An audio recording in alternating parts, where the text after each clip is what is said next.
The Roman Colosseum. Even before sunrise, you could feel it breathing. Its stone arches held the echoes of yesterday's roar, while the smell of dust, sweat, and old blood clung to the air. Down below, in the cool darkness of the tunnels, you'd hear the scrape of iron gates, the nervous shuffle of men waiting for their turn on the sand, and the low growl of beasts who hadn't eaten in days. And then, as the light hit the upper tiers, a sound would begin to build, the hum of 50,000 Romans streaming into their seats, hungry for the one thing their empire delivered better than anyone else: death as public entertainment. The arena wasn't just a building, it was a political tool, a statement of absolute power. Here, emperors demonstrated their reach by slaughtering exotic animals from the edges of the known world. Here, public executions were staged as grotesque theater, turning justice into a horrifying spectacle. To cheer in the stands was to reaffirm the power of Rome itself. The emperor was supposed to be the master of it all, granting life or death from his gilded box, a god directing the chaos from above. But what happens when the most powerful man in the world gets bored of just watching? What if he decides the view from the throne isn't close enough? What happens when the emperor no longer wants to be the director of the show, but its star? For a handful of Roman rulers, the line between god-king and gladiator simply vanished. They turned a tool of public control into their own private theater of sadism, and in doing so, they broke the very idea of what it meant to be an emperor. The imperial stage bred circuses and absolute control. To understand why an emperor would trade his imperial robes for a loincloth, you have to understand the arena itself. It wasn't just a place for games, it was the beating heart of Roman political life. Perhaps the most effective tool for mass manipulation ever devised. The poet Juvenal famously called it panem et circenses, bread and circuses, a cynical observation that the Roman people had traded their political power for free food and bloody entertainment. And he wasn't wrong. The emperors knew that a fed and entertained population was a controllable one.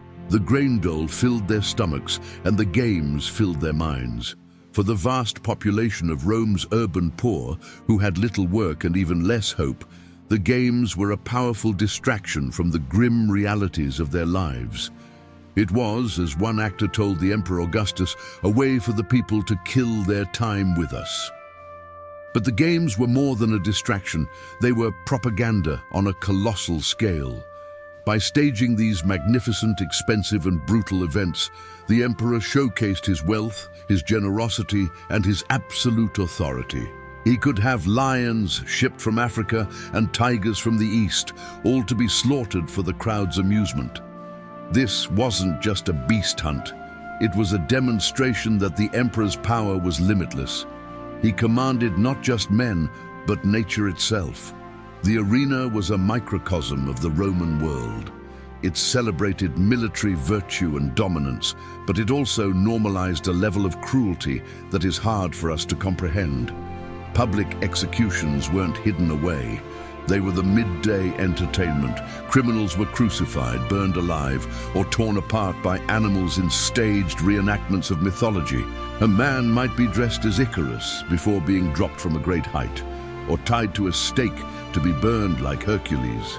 It was a bloody line where justice, entertainment, and ritual all blurred together.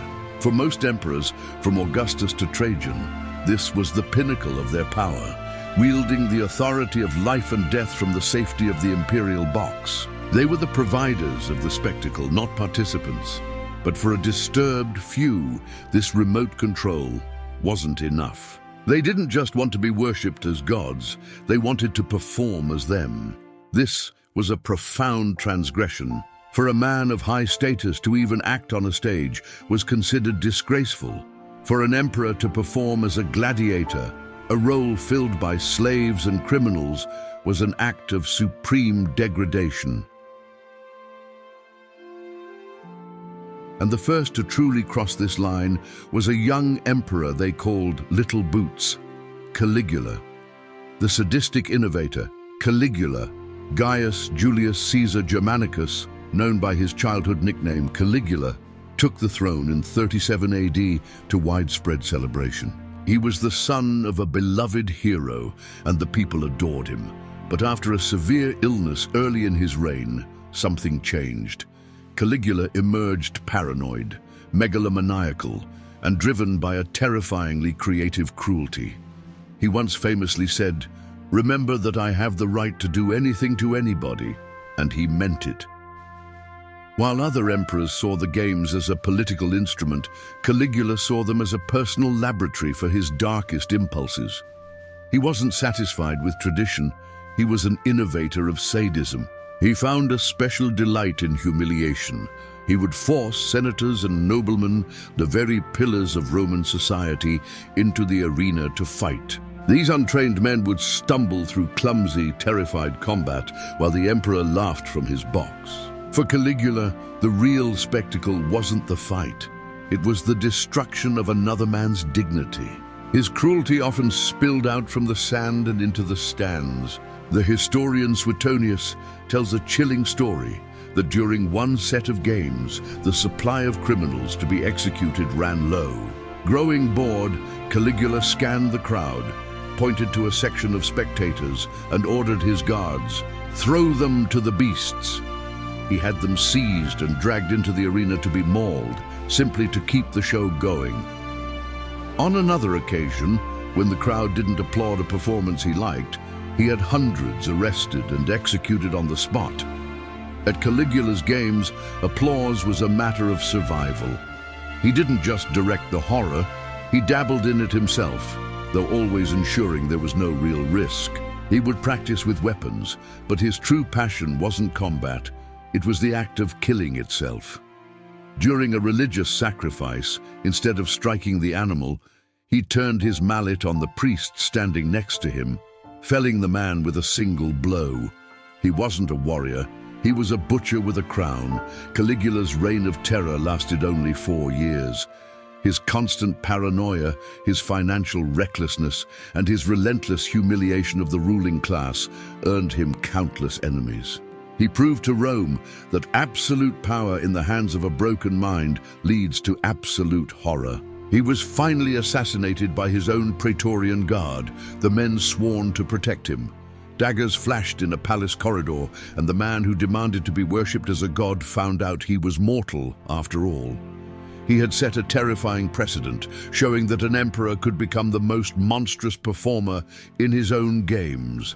But he was just the prelude. The emperor who would take this obsession to its absolute extreme was yet to come. The gladiator emperor. Commodus of Caligula was a sadistic amateur who toyed with the arena's horrors. Commodus was its ultimate fan.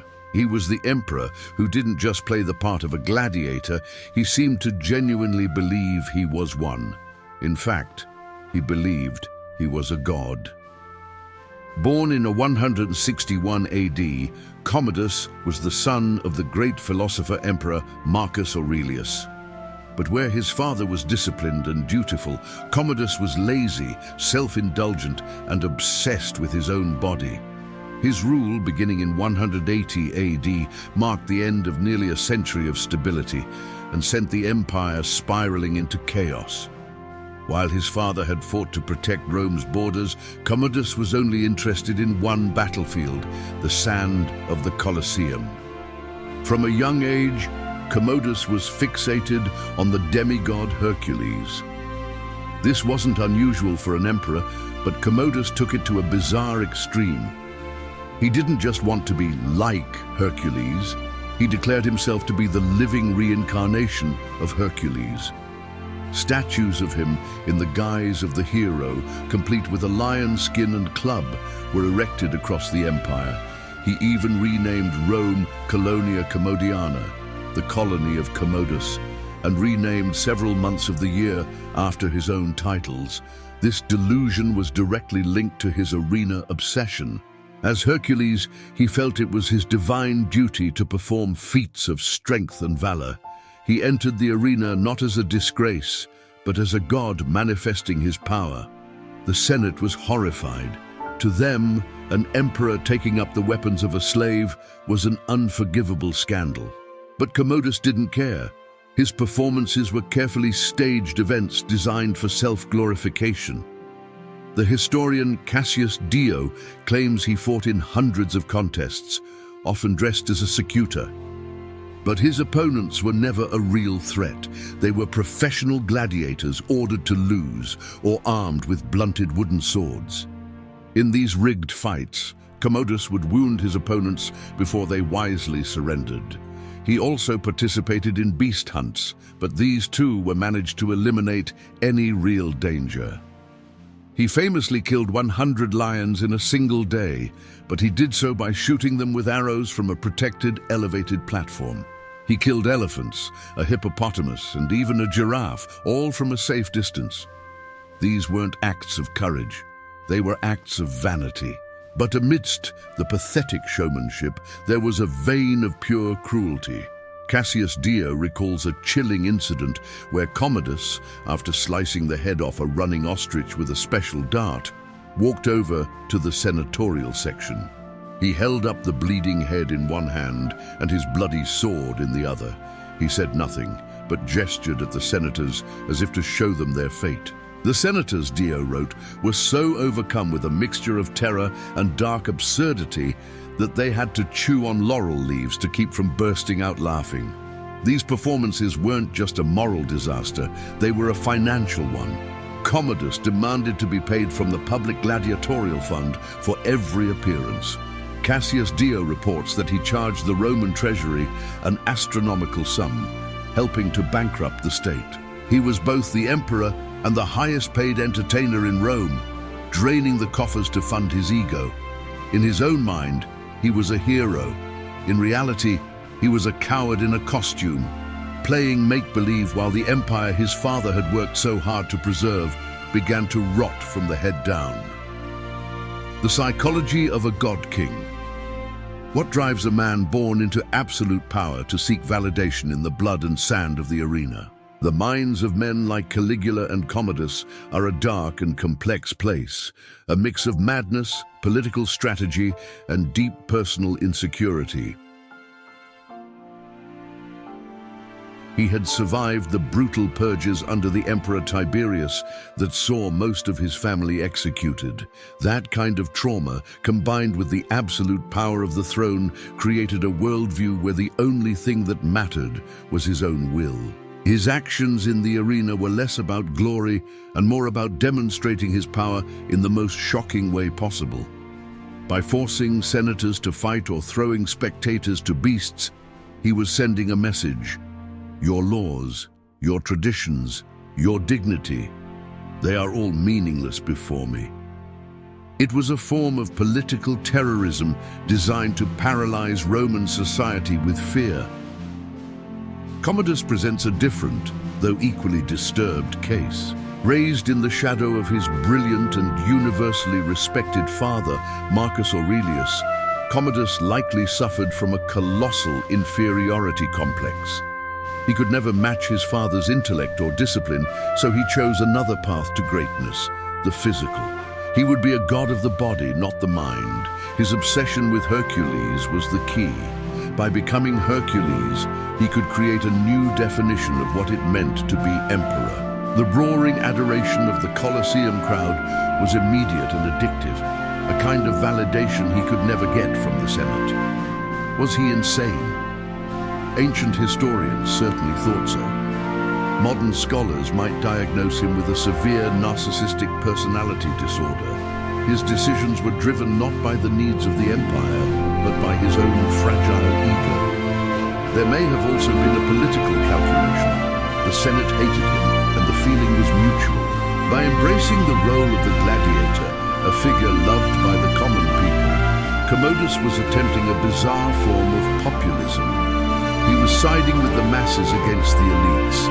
Absolute power is a poison. For these emperors, it stripped away all rules, leaving them alone with their own appetites and fears. The arena became the stage where they could act out their darkest fantasies, seeking the love and terror they couldn't earn through legitimate rule. The price of blasphemy. In Rome, an emperor could get away with almost anything. But there were lines that, once crossed, shattered the aura of power that kept him safe. For both Caligula and Commodus, descending into the arena was the ultimate sin. It was an act so blasphemous against the dignity of the office that it made their removal necessary. Caligula's assassination was swift and brutal. After just 4 years, he was cornered and stabbed to death by his own guards. They weren't just settling a score, they were trying to restore sanity to an empire on the brink. The end of Commodus was slower, but just as inevitable. For 12 years, the elites endured his reign. They whispered that he wasn't even Marcus Aurelius's son, but the illegitimate child of a gladiator. The final straw came in 192 AD. Commodus announced he would celebrate the new year not from the palace as a consul, but from the gladiator barracks, dressed in full fighting gear. This was a public declaration that he had abandoned being an emperor to become a full-time performer. For his inner circle, this was a death sentence, for him and potentially for them. On New Year's Eve, his conspirators acted. His mistress Marcia tried to poison his wine, but he vomited it up. Unwilling to fail, they sent in his personal wrestling partner, an athlete named Narcissus. In the emperor's own chambers, Narcissus strangled the life out of the man who believed he was Hercules reborn. The god gladiator died not in the arena, but ignominiously at the hands of a servant. The Senate's reaction was pure joy. They immediately declared Commodus an enemy of the state and issued a damnatio memoriae, a condemnation of memory. His name was chiseled off monuments and his statues were torn down. They wanted to erase every trace of his shameful reign. While ancient rumors claimed his body was thrown in the Tiber, he was actually buried. But the damage was done. His death plunged Rome into a bloody civil war known as the Year of the Five Emperors, shattering the peace his father had fought to maintain. The price for an emperor playing monster in the arena was the stability of the Roman world. The Colosseum was built as a monument to Roman power, a stage for the empire to prove its dominion over man and nature. It was a finely tuned instrument of control, meant to pacify the masses. The emperor was supposed to be the master of this instrument, the conductor of its brutal symphony, always watching from a distance. But for emperors like Caligula and Commodus, that distance was a prison. Driven by madness, insecurity, and the corrupting nature of absolute power, they shattered the barrier between ruler and performer. They stepped onto the blood-soaked sand not as leaders, but as participants in the carnage, turning a tool of the state into a playground for their own egos. Caligula used it as a laboratory of pain. Commodus used it as a stage for his delusions of godhood.